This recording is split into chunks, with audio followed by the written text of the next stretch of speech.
নমস্কার সম্মানীয় দর্শকবৃন্দ, এই মুহূর্তে সবচেয়ে বড় খবর, রাজ্যে 5 লক্ষ সরকারি চাকরি হবে। যুবক যুবতীদের জন্য বিরাট একটি ঘোষণা করলেন মুখ্যমন্ত্রী মমতা বন্দ্যোপাধ্যায়ের সরকার। আরও বিস্তারিত জানার জন্য অবশ্যই আপনারা ভিডিওটি শেষ পর্যন্ত দেখবেন। ভালো খবর, এই রাজ্যে বেকার চাকরি প্রার্থীদের জন্য 5 লক্ষ বেকার যুবক যুবতীদের নিয়োগ দেওয়া হবে বলে বাজেটে বিপুল কর্মসংস্থানে ঘোষণা করল মমতার সরকার।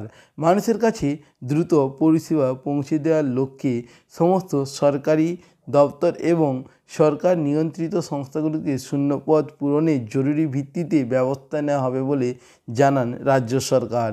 অর্থাৎ বুঝতে পারছেন, এবার কিন্তু রাজ্যে বিপুল সংখ্যক নিয়োগ হতে চলেছে, এমনটাই কিন্তু ঘোষণা করলেন। নজরবিহীন নিয়োগ দুর্নীতি অভিযোগে নাম জড়িয়েছে এ রাজ্যের নেতা মন্ত্রীদের নাম। সেই অবহে রাজ্যে বিপুল কর্মসংস্থানের ঘোষণা করলেন রাজ্য সরকার। আগামী দিনে বিভিন্ন সরকারি দপ্তর এবং সরকার নিয়ন্ত্রিত সংস্থাগুলিতে 5 লক্ষ যুবক যুবতী চাকরি হবে বলে জানিয়েছেন মমতা বন্দ্যোপাধ্যায়ের সরকার। 5 লক্ষ চাকরি হবে বলে ঘোষণা করলেন অর্থ দপ্তরের স্বাধীন দায়িত্বপ্রাপ্ত প্রতিমন্ত্রী চন্দ্রিমা ভট্টাচার্য। তিনি বলেন, 5 লক্ষ চাকরির ব্যবস্থা করা হবে।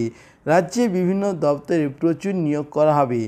রাজ্যে সরকারি অফিস ও রাজ্যের তত্ত্বাধীন অফিসে নিয়োগ করা হবে। এছাড়াও বৃহস্পতিবার বাজেটের প্রস্তাবে জানানো হয়েছে, বিভিন্ন সরকারি দপ্তর এবং সরকার নিয়ন্ত্রিত সংস্থাগুলিকে সমস্ত শূন্যপদ জরুরি ভিত্তিতে পূরণ করা হবে। তার জন্য নেওয়া হবে প্রয়োজনীয় ব্যবস্থা। তার ফলে রাজ্যে সরকারের অধীনে 5 লক্ষ নতুন চাকরি সুযোগ সৃষ্টি হচ্ছে। অর্থাৎ বুঝতে পারছেন, রাজ্যে কিন্তু প্রচুর বেকার রয়েছেন ছেলেমেয়েরা।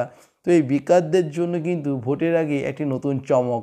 এবার কিন্তু লোকসভা ভোটের আগে এই 5 লক্ষ চাকরি নিয়ে কিন্তু মুখ্যমন্ত্রী বিরাট একটি ঘোষণা করলেন।